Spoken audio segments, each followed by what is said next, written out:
पहले तो आपके चैनल वीनस का बहुत शुक्रगुजार हूँ। दूसरा, आपने मुझे कहीं से ढूंढ करके वीनस चैनल में लाए तो आपका भी शुक्रगुजार।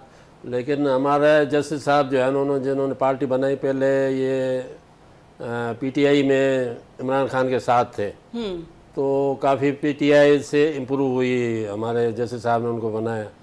तो कुछ चीज़ें इन्होंने ऐसी देखी जिसकी वजह से इन्होंने पीटीआई को खैर बात करना ज़्यादा बेहतर समझा और अपना अलग होके अपनी आम लोग इत्तेहाद पार्टी को बनाया।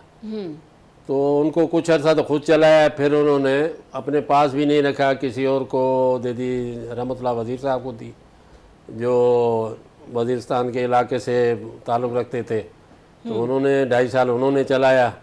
फिर उसके बाद एक एडवोकेट थे फ़ारूक ज़िया साहब, उन्होंने कुछ मेरे ख्याल में 2 साल तकरीबन उन्होंने रखा, तो उन्होंने डिलीवर नहीं किया। तो फिर अभी जस्टिस साहब ने एक इलेक्शन करा के, अजीज़ खान साहब हैं जो इस्लामाबाद में रहते हैं, वहाँ जूम से हमारी मीटिंग होती है, उनके भी बड़े बड़े प्रोग्राम्स हैं।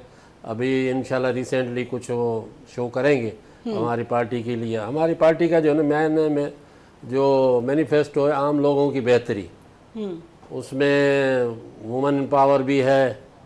हमारे पास काफ़ी लोग ऐसे हैं जो इस पे काम कर रहे हैं और लोगों की भलाई के लिए हम लोग मेडिकल कैंपें भी लगाते हैं। मैंने एक खुद ज़ाती से जो गुलिस्तान जौहर में मेडिकल कैंप लगाया, कई ऐसी चीज़ें होती हैं जो भलाई के काम होते हैं, उससे हम लोग वो इंडिविजुअली भी करते हैं।